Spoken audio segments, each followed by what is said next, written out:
한 가족이 맑은 날 여행을 하고 있었습니다. 근데 갑자기 크고 검은 벌이 열린 창문 사이로 들어와서 차 안을 날아다녔다고 합니다. 어린 딸은 뒷자리에 숨어 있었습니다. 벌이 자기에게 오면 반대편으로 들어가 숨었고요.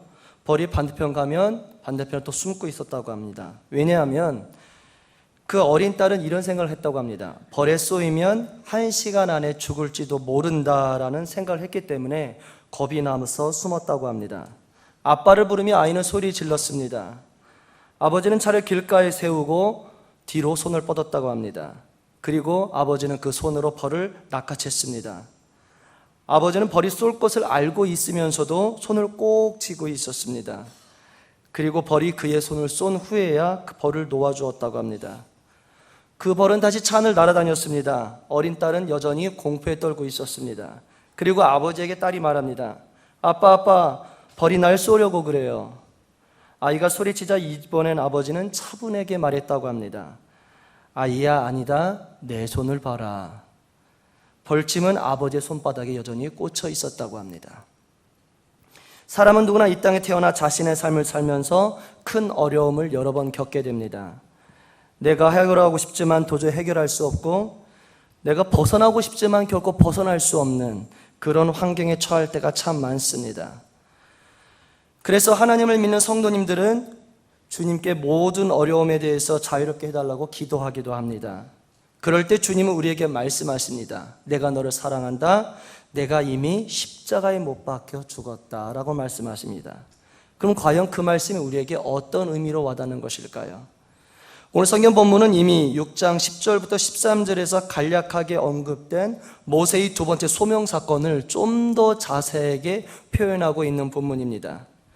하나님께서는 모세에게 이스라엘 백성의 회방이라는 소명을 주시면서 언변의 부족으로 인해 망설이고 있는 그에게 그 형 아론을 대언자로 삼으셨습니다.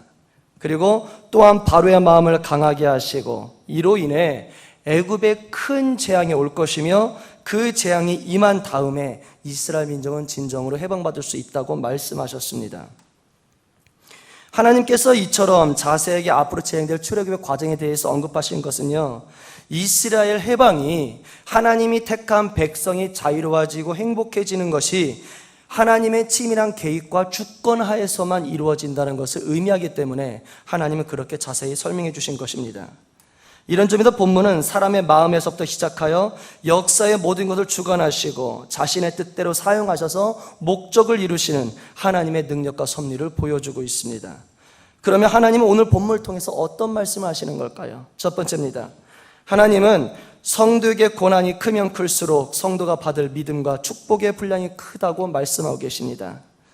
오늘 성경 보면 7장 3절을 보시면요, 하나님께서 바로의 마음을 강팍하게 하실 것이라고 말씀하고 있습니다. 그런데 이 말씀을 자세히 묵상해 보면요, 이해가 되지 않습니다. 왜 그럴까요? 고통당하고 자기의 삶을 살아가고 있던 모세를 하나님은 부르셨습니다. 내 백성 이스라엘을 구원시키라는 거예요. 바로에게 나아가라는 거예요.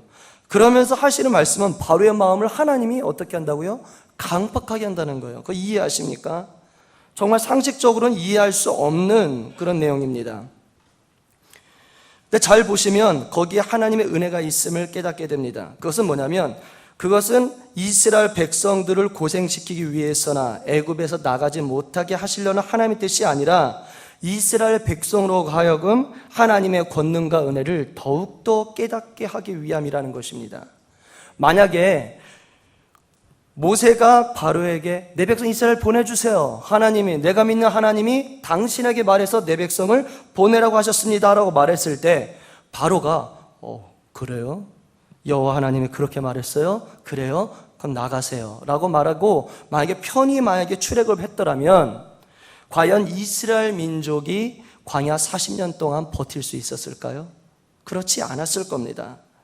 오늘처럼 바로의 마음을 하나님께서 강팍하게 하시고 이스라엘 백성들의 마음이 조마조마하면서 하나님을 바라보고 나아가는 훈련을 받았기 때문에 그들이 하나님이 원하신 그 뜻대로 걸어갈 수 있다라는 것입니다. 군인도 마찬가지입니다. 저도 군대를 갔다 왔지만 그냥 자대로 배치받기 전에 항상 거쳐야 될 과정이 있습니다. 그게 무엇이냐면 훈련소 생활이라는 겁니다. 저도 훈련도 생활할 때 참 이해가 되지 않았습니다. 저는 공군이었습니다. 처음에 공군 들어가기 전에 공군으로 들어가게 되면 예상외로 행정 이런 거 많이 배울 수 있다고 들었습니다. 근데 훈련소에 들어가는데 이거 웬 말입니까? 저는 육군만 열심히 달리기를 잘할 줄 알았습니다. 공군에 갔는데 밥 먹고 나면 날마다 뜀박질 시키고, 뭐 좀만 치다 보면 날마다 뜀박질 시키고, 뭐 하다 보면 계속 뜀박질 시키는 거예요. 나중에 저도 우기 받쳐갖고 옆에 있는 장군에게 물어본 겁니다. 도대체 우리 공군인데 왜 이렇게 많이 뜀박질 많이 시킵니까? 비행기 타거나 아니면 활주로 이렇게 닦거나 그래야 되는 거 아닙니까? 라고 했을 때 참 재밌습니다. 제가 한번 말씀드렸습니다. 뭐라 그러냐면 장교 그러는 거예요. 확실히 공군은 아시겠지만 부대가 일반 부대가 아니고 비행장이 많이 파송된다는 것입니다. 근데 비행장 가보시면 알겠지만 엄청나게 큽니다. 너무 커서 처음부터 끝까지 그 길이는 뭐 눈에 보이질 않아요. 근데 그 말씀하시는 겁니다. 확실히 공군은 부대 가게 되면 대다수가 활주로를 닦고 비행기 이상이 없도록 풀을 깎고 아니면 모든 시스템을 다루게 된답니다. 근데 문제가 있어요. 적이 쳐들어왔을 때 만약에 폭격 시작하려고 딱 왔을 때 사이렌이 울리면 훈련받는 훈련 사람들이 대피소까지 뛰려면 그 거리가 3km 내지 4km라는 거예요. 근데 만약에 폭격이 시작되는데 걸어오면 어떻게 됩니까? 바로 죽는다는 것입니다. 그래서 언제든지 적이 출현하면 바로 튈 수 있도록 더 열심히 잘 뛰어야 된다는 거예요. 야, 이해는 했습니다. 그래도 너무하더라고요. 그런 정보를 알려준 사람이 없었어요. 그 뒤로 열심히 뜀박질을 뛰었습니다. 얼마나 뜀박질 뛰었는지 너무 힘들었어요. 그래도 나중엔 이해할 수 있었습니다. 그렇게 훈련을 받아야 나중에 급박한 시기에 그 어려움을 뛰어넘는 그 경험 맛볼 수 있다는 것입니다. 한 사람의 이야기가 있습니다. 부유한 가정에서 태어나 귀하게 자란 한 젊은이가 있는데 아버지의 사업 실패로 어려움을 겪게 됩니다. 나중에는 그 역경을 헤쳐나오자 하는 힘이 부족해서 좌절하며 지내고 있었습니다. 방황합니다. 그러다가 어느 겨울 거리를 걷다가 낭망하여 그냥 쓰러져 버렸습니다. 근데 옆에서 복조리를 팔고 다니던 한 노인이 그 청년을 발견하게 되는 겁니다. 젊은이는 노인의 부축을 받고 포장마차에서 추위와 허기를 달랜 후에 노인과 함께 복조리를 팔러 다니기 시작합니다. 얼마 후에 복조리가 다 팔렸습니다. 노인은 교회를 가리키며 그 젊은이에게 이런 말을 했다고 합니다. 젊은이 저게 뭔지 아는가? 예, 십자가 아닙니까? 그렇지. 하지만 또 무엇으로 보이는가? 젊은이는 한참을 십자가를 바라봐도 알 수가 없었다고 합니다. 그때 노인이 말했습니다. 자네는 학교에서 배운 더하기 표시로는 보이지 않는가? 아, 그렇군요. 맞습니다. 노인은 계속해서 말했습니다. 보아하니 자네는 아무래도 그동안 인생을 살면서 뺄셈만 한 것 같네. 그래서는 될 일도 안 되지 않겠나. 이제부터는 열심히 일하면서 덧셈 많은 훈련을 해보게나. 그러면 자네의 인생은 지금과는 다르게 바뀔 걸세라고 말했다고 합니다. 그리고 노인은 복조리를 판 돈에서 얼마를 떼어서 젊은이에게 주고는 이내 사라졌다고 합니다. 그리고 젊은이는 플러스 인생을 살기 위해서 그 뒤부터 노력을 했다고 합니다. 사랑하는 성도님들, 이 예화를 들었을 때 어떤 마음 드십니까? 우리가 이 세상을 살아가다 보면 수많은 어려움을 당해요. 하나님은 훈련이라고 하고 연단이라고 말하지만 그 과정 겪기가 너무 힘든 겁니다. 낭망하고 좌절하고 내가 원하는 뜻대로 되지 아니하고 내가 노력해도 벗어날 수 없고 괴롭기만 하고 포기하고 싶고 수많은 선택을 해도 나는 안 되는 것 같고 만 가지 생각이 나를 괴롭히게 됩니다. 근데 오늘 예화처럼 그런 것입니다. 그럴 때 우리가 할 수 있는 최선은 십자가를 바라보는 것입니다. 십자가를 바라보면 여러분은 어떤 생각 드십니까? 예수 그리스도께서 우리를 위해서 죽으셨다는 겁니다. 하나님 우리를 위해서 죽으셨다는 거예요. 최소한 이것입니다. 우리의 삶이 아무리 마이너스 갈다 할지라도 주님의 십자가 고통만큼 마이너스는 없을 것입니다. 거룩하신 하나님이 이 땅에 내려와서 부족한 인간의 모습, 죄된 인간의 모습을 지고 오셔서 우리를 위해 죽으셨는데 그 고통만큼 마이너스 되는 것은 아무것도 없을 것입니다. 최소한 모든 고통, 모든 마이너스를 위해 십자가 못 박혀 돌아가신 예수님이 있기 때문에 우리는 아무리 낭망해도 우리가 아무리 깨져도 결국은 우리의 인생은 무엇이다? 플러스라는 것입니다. 늘 십자가만 바라보고 하나님만 의지하셔서 승리할 수 있기를 간절히 소망합니다. 마지막입니다. 하나님은 그의 백성들에게 고난을 통해 전지전능한 분이심을 알게 하십니다. 오늘 성경 본문 5절을 보시면 내가 내 손을 애굽 위에 펴서 이스라엘 자손을 그 땅에서 인도하여 낼 때에야 애굽 사람이 나를 여호와인 줄 알리라 하시매. 아멘. 과거 세계사를 되돌아보면 시대마다 그 시대를 이끄는, 그 시대를 대표하는 수많은 신들이 존재해 왔습니다. 그런데 그 신들의 역사 가운데 공통점이 한 가지가 있습니다. 그게 뭐냐면 거의 모든 신들이 자신의 본질, 자신의 진짜 이름에 대해서는 함구하고 있다는 뜻입니다. 왜 함구하고 있을까요? 전혀 자신에 대해서 언급하고 있지 않습니다. 왜 그럴까요? 이름을 부른다는 것은 사실 엄청난 의미이기 때문에 그렇습니다. 제가 저희 딸 정윤이를 상당히 좋아해서 정윤이를 많이 부릅니다. 정윤아 부르면 제 딸은 네 그러고 저에게 달려옵니다. 그리고 제가 이렇게 책상 다리로 앉고 있으면 책상 다리 안에 바로 들어와서 폭 안깁니다. 그리고 때를 씁니다. 내가 누구의 이름을 부른다는 건 뭐냐면 내가 누구를 소유한다는 의미를 갖고 있습니다.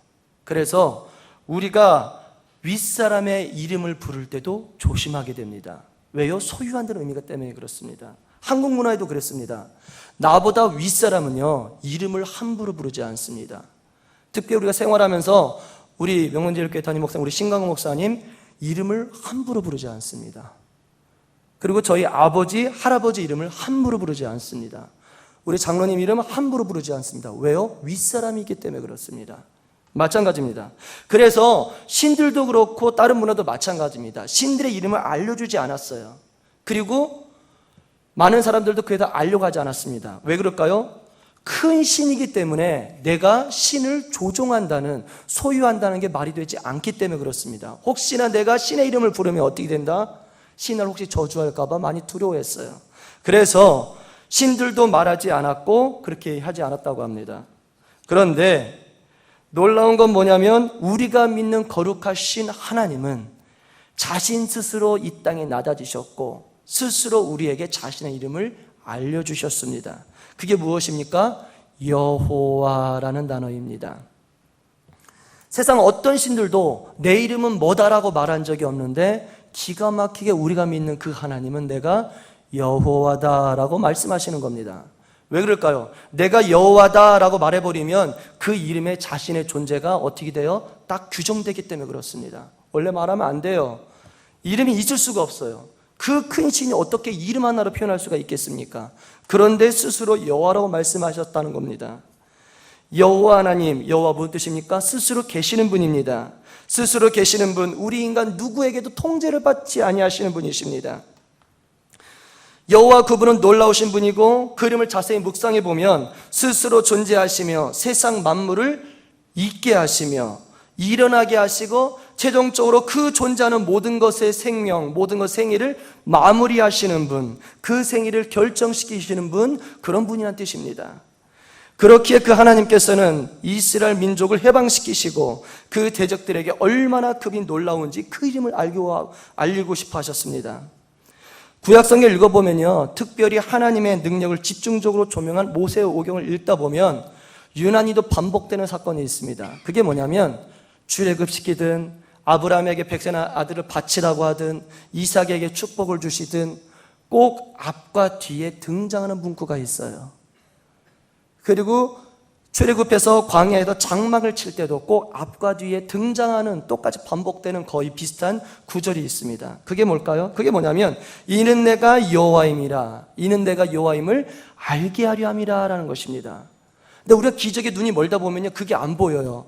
근데 기적을 보지 않고 앞과 뒤에 뭐가 있을까만 찾다 보면요 그게 너무나도 많이 반복되고 있음을 알고 있습니다. 이게 뭐냐면 하나님은 모든 기적을 일으켜 주시는데 모든 만남과 은혜와 체험을 주시는데 그 목적이 뭐라고요? 하나님이 누군지 알려주기 위함이라는 거예요. 아무리 어려워도 아무리 괴로워도 하나님이 누군지 알게 하려 함이라는 겁니다. 그게 하나님의 마음이라는 거예요. 우리가 이 세상을 살아가다 보면 하나님께서 우리에게 많은 어려움을 허락하십니다. 때로는 고통을 허락하십니다. 우리는 그것의 의미를 몰라 방황하고 아파하고 괴로워하겠지만 그 고통 사건 앞과 뒤를 잘 묵상해 보면 하나님의 계획안에 있음을 알게 됩니다. 특별히 믿음이 있으신 성도님들은 아실 것입니다. 오늘 성경 본문을 객관적으로 묵상해 보면 애굽 열재앙을 일으키기 전에 그 배경을 말씀하고 있으시지만 하나님은 그 애굽 열재앙이라는 사건을 통해서 수많은 사람을 한꺼번에 연단시키십니다. 그게 뭘까요? 열재앙 관계된 첫 번째 애굽 왕 바로가 있고 애굽 민족이 있습니다. 열재앙을 통해서 모세 아론 리더가 있고요, 이스라엘 백성을 동시에 보게 하시는 거예요. 하나님이 어떤 분인지 알게 하시는 거예요. 그리고 그 성경 사건을 통해서 그거를 성경으로 읽는 오늘날 우리에게도 수많은 세계사 기간에도 수많은 사람들에게 하나님이 어떤 분이심을 알려주셨다는 겁니다. 하나님 어떤 분인지 알려주세요. 세상 논리는 그렇게 이해되지 않습니다. 세상은요, 성공해야 돼요. 내가 사업해도 성공해야 돼요. 그래야지 잘해야 된다는 겁니다. 그리고 참 재밌습니다. 정치가들 특징이 무엇입니까? 정치가들도 그래요. 어떤 리더가 되면요, 항상 그래요. 그 공동체를 이끌 때 공동체 딴 건 몰라도 그런 겁니다. 세상 사람들이 다 욕을 해도 내가 어떤 거 이루기만 하면 정치는 인정받아요. 항상 그래요. 그런데 희한한 건 뭐냐면 세상 정치나 세상 논리는 잘 되고 어떻게 해내기만 하면 되지만 하나님은 놀랍습니다. 내가 잘 돼도 하나님의 은혜임을 알게 하시고, 내가 박살나 깨어져도 하나님이 어떤 분이 알려주십니다. 내가 아파도 그 사건을 통해서 하나님을 알게 해주십니다. 왜 그럴까요? 하나님은 백세나 아들 바치라는 하나님의 음성을 아브라함에게 들려주셨습니다. 그 음성을 듣고 첫 번째 연단받은 사람 아브라함입니다. 그리고 아브라함 안에 당연입니다, 같이 간 사환들도 훈련받습니다. 희한한 건 성경을 보시면 그 사건이 당사자에게만 연단되는 게 아니고요, 관계된 수많은 사람을 다 연단시킨다는 거예요. 이게 놀라운 분이십니다. 근데 저는 하나님을 가끔씩 표현한 단어가 있습니다. 하나님은 천재이십니다. 정말 천재이세요. 여러분들 각자 사건이 있을 겁니다. 우리 교회도 6대 교구가 있습니다. 각 교구에도 수많은 셀이 있습니다. 수많은 셀 안에 수많은 식구들이 있습니다. 희한한 건 뭐냐면 수많은 식구들이 있는데 각 가정마다 각 개인마다 수많은 사건이 있게 하시고 그 사건에 관계된 모든 사람들 다 연단시키시며 그 이루어진 사건을 듣는 모든 사람들도 한꺼번에 연단시킨다는 거예요. 하나님 모든 걸 다 계산하세요. 세상에 있는 수많은 사람들 그 고통, 기쁨을 통하여 어떻게 반응할지를 아시고 그걸 통해 다 연단시킨다는 겁니다. 그래서 우리가 성공해도 하나님의 뜻이고 실패해도 하나님의 뜻입니다. 아무리 교회가 요즘에 비방받고 있다 할지라도 비방받는 그 사건을 통해서 당사자인 사람뿐만 아니라 세상 사람들, 또 다른 교회 중보기도하는 수많은 사람들도 동시에 바라보며 참 본질이 뭘까 고민하게 만드십니다. 한 사건으로 여러 명을 한꺼번에 연단시키시는 분, 그런 분이 하나님이시라는 거예요. 그리고 하나님이 뭘 원하시는지 그때 알려주신다는 것입니다. 요즘에 우리나라 많은 문제가 있었습니다. 메르스 질병 거의 잡혔다고 하지만 메르스 때문에 고통이 있었습니다. 동성애 문제 때문에 고난이 많습니다. 교회가 어렵습니다. 정치, 경제, 사회, 종교, 문화 일까지 다 막혔다고 합니다. 사업처가 무너집니다. 작년에 세월호 사건도 있었습니다. 그런 걸 통해서 우리는 뭘 할 수 있을까요? 접하는 당사자뿐만 아니라 피해자뿐만 아니라 우리들도 그걸 통해서 고민하게 만들게 하시는 거예요. 정말 힘든 세상 어떻게 살아가야 될까 고민하게 만드시는 거예요. 그 사건을 통해서 각 사람들이 하나님 원하는 그 길로 각자 올 수 있도록 결국은 하나님이 그렇게 역사하시는 것입니다. 우리 모르는 이해가 안 돼요. 그러나 하나님 모든 걸 다 계산하셨어요. 내가 어떤 사건이 있었을 때 내가 칭찬의 모드로 나아갈지 반항의 모드로 나아갈지 내가 기뻐할지 슬퍼할지 여러분들의 모든 반응 이미 하나님은 알고 계세요. 알고 계시고 설사 내가 하나님을 반항하고 그 길을 떠난다 할지라도 그 길도 역시 하나님은 알고 계세요. 그 사건을 통해서 고민하게 만드시고 방황하게 만드시고 결국은 내가 스스로 하나님의 뜻을 선택하여 돌아올 수 있도록 하나님은 이미 모든 것을 조종하시는 분이십니다. 그러나 눈에 보이지 않기 때문에 많은 사람들은 하나님을 믿지 않습니다. 그러나 하나님은 여호와이십니다. 늘 하나님을 믿고 의지해서 승리할 수 있게 간절히 소원합니다. 사랑하는 성도님들, 요즘에 많은 일이 발생합니다. 특별히 성도님들 가정에 많은 일이 있다는 거 자주 소식이 들립니다. 부부 관계의 문제, 부모와 자녀 간의 문제, 재정적인 문제, 일터에서의 문제, 종교적인 문제, 육체적 아픔의 문제, 정신적 아픔의 문제, 수많은 문제들이 있습니다. 그러나 하나님은 그 하나님을 통해서 모두를 연단시키십니다. 모두를 연단시키세요. 결국은 하나님께서 승리하게 하십니다. 히브리서 5장 14절 보시면 유명한 구절이 있습니다. 단단한 식물은 장성한 자의 것이요 장성한 자는 연단을 받아 이성을 사용하여 선악을 분별하는 자이라고 말씀하고 계십니다. 우리가 연단을 받아요. 이걸 거치고 나면 하나님 만날 그때가 되면 세상의 선이 무엇인지 악이 무엇인지 하나님 뭘 원하시는지 날마다 깨닫게 된다는 것입니다. 많이 힘드십시오. 힘내십시오. 사도행전 27장 보면 바울이 죽기 전에 로마에 가기 전에 이런 사건이 있었습니다. 사도행전 21장 보면 예언하는 사람이 있었어요. 그러니까 예언이라는 건 뭐냐, 미래 걸 말하는 게 아니라 하나님께서 그 사람을 향하신 말씀입니다. 하나님께서 바울에 그러시는 거예요. 그 사람을 통해서 너 로마에 가면 죽어. 로마에 가면 죽어. 로마에 가면 죽어. 라고 하고 붙들기 시작합니다. 가지 말라고. 가지 말라고. 그런데 바울은 어떡합니까? 결국은 배 타고 로마에 죽으러 갑니다. 이 말의 의미가 뭘까요? 아무리 우리가 하나님의 은사를 받고 깨닫게 할지라도 하나님 각자의 원하신 길이 있다는 거예요. 그게 죽는 길이라 할지라도 때로는 힘든 길이라 할지라도 하나님 이미 하나님의 손바닥을 계획하셨기 때문에 담대히 나아가면 된다는 것입니다. 결국은 하나님이 승리하십니다. 우리가 그분의 뜻에 응하든 응하지 않든 상관없습니다. 그분의 뜻대로, 그분의 원하시는 계획대로 그분께서 인도하시는 환경, 사람과 모든 것을 통해 우리를 연단하시고 결국은 그분의 뜻 안에 우리를 응하게 하시는 놀라운 여호와 하나님이시기 때문에 우리는 결코 낭망할 필요 없습니다. 끝까지 그분을 신뢰하십시오. 그분의 열정이 우리를 살리시고 결국은 하나님의 품으로 우리를 부르실 것입니다. 그 놀라운 은혜의 역사 영원히 맛볼 수 있기를 예수님의 이름으로 간절히 축원합니다.